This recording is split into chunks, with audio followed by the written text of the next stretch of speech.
Hola chicos, buen día. Estamos en Teoría de las Organizaciones y este video corresponde a la clase número 3. Antes de comenzar con la clase número 3, lo que vamos a hacer es un pequeño repaso, una revisión sobre la clase número 2, que en realidad nos conecta con la clase número 3, para que no estemos muy perdidos con el tema nuevo que vamos a abordar hoy.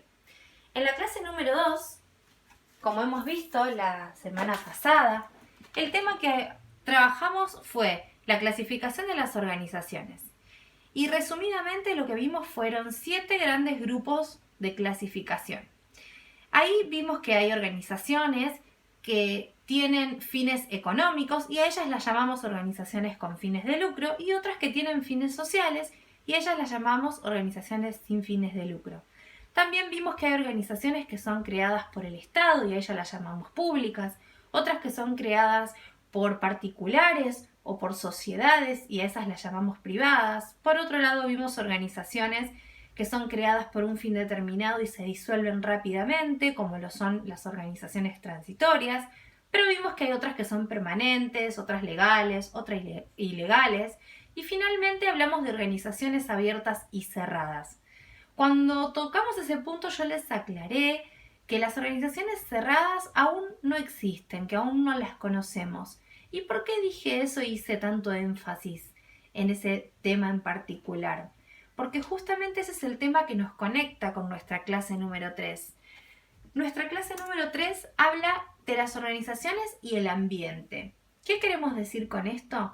Que las organizaciones todas son organizaciones abiertas porque se relacionan constantemente con el ambiente que las rodea. Cuando hablamos del ambiente interno que las organizaciones poseen o del ambiente externo que está en su entorno, por así decirlo.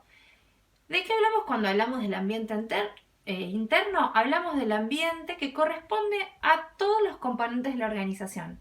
Hablamos de los individuos que trabajan dentro de ella, de las costumbres que tienen esas personas, de la cultura que tienen esas personas, de cómo se manejan en el trabajo. Todo eso afecta al ambiente interno de la organización.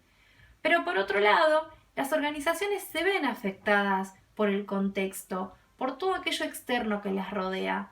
Hay muchas cuestiones externas que rodean a la organización. Hay algunos elementos que son muy cercanos a ella y a esos los llamamos entorno externo inmediato, y hay otros elementos que están más alejados de la organización pero igualmente afectan su funcionamiento y a ellos los llamamos ambiente externo mediato.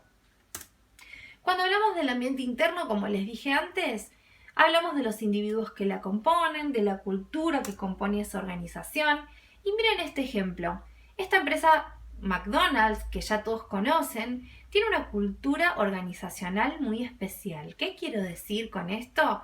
Que el ambiente interno de esta organización es muy específico. Fíjense que la gente que trabaja en ella se viste de la misma manera, tiene una forma de trato al cliente muy particular, tienen algunas costumbres específicas de cómo servir las comidas que venden, y todo eso hace al funcionamiento de su ambiente interno. Cuando hablamos del ambiente externo de una organización, yo les dije que había un entorno al cual llamamos inmediato, y ese entorno es todo aquello externo a la organización muy cercano a ella que lo afecta en su funcionamiento, como pueden ser los clientes de una organización, los proveedores, los organismos oficiales, como aquellos que controlan a las organizaciones, podríamos llamar AFIP, por ejemplo, los organismos laborales, que son los sindicatos, o todos los organismos que protegen al trabajador, que están siempre pendientes del funcionamiento de las organizaciones. Los competidores mismos de una organización componen ese ambiente que está muy cercano a la organización y que el accionar de esos ejemplos pueden afectar al funcionamiento de cualquier organización. Acá tenemos un ejemplo. Una señora en el súper comprando. Es una clienta del súper y esta clienta forma parte del entorno porque su satisfacción o no va a influir en la organización, va a afectar si el cliente está contento o no con esa organización, y todo eso no podemos controlarlo. solamente podemos hacerlo mejor como organización para que ese entorno inmediato esté contento con nuestro accionar. Cuando hablamos del ambiente externo y hablamos del ambiente inmediato, nos referimos a un entorno mucho más amplio, a un entorno que no podemos por nada del mundo controlar. Es el medio que rodea a la organización, y cuando decimos el medio nos referimos a un medio muy grande, como puede ser la demografía del país donde se encuentra su organización, como puede ser la naturaleza del sitio donde está ubicada esta organización. Vamos con un ejemplo. Pensemos en el gobierno. El gobierno pone pautas de comportamiento para los ciudadanos, emite políticas, reglas de convivencia, y todo eso afecta indirectamente a la organización. Y la organización no puede modificarlo, no puede modificar las políticas del gobierno, simplemente debe ajustarse a esas políticas, por lo tanto, se ve afectada por esas políticas. Por eso decimos que el gobierno es uno de los ejemplos de ese entorno mediato que rodea a la organización. Miren este ejemplo. Si una organización, una empresa se dedica al cultivo y a la siembra, por ejemplo, de trigo, y de repente ocurre un tornado, ¿qué pasa con esa organización? ¿Se ve afectado su funcionamiento? Claramente sí, la siembra queda destruida y esa organización depende de esa cuestión climática para seguir funcionando correctamente o no. Y si se nos ocurre poner una carnicería en un pueblo donde la cultura es cultura vegana, ¿qué pasaría?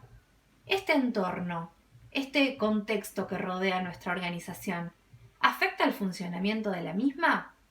Y yo creo que esa organización no fue situada en el lugar correcto, ¿no es cierto?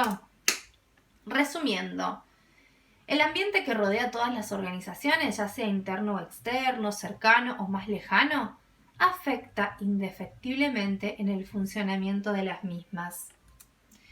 Y si como frutilla del postre surge una pandemia inesperada, ¿qué creen? ¿Un hecho de estas características modifica al funcionamiento de las organizaciones? Se los dejo para que lo reflexionen, saquen sus conclusiones y los espero en el foro para responder todas las preguntas. Les mando un saludo grande. Nos vemos.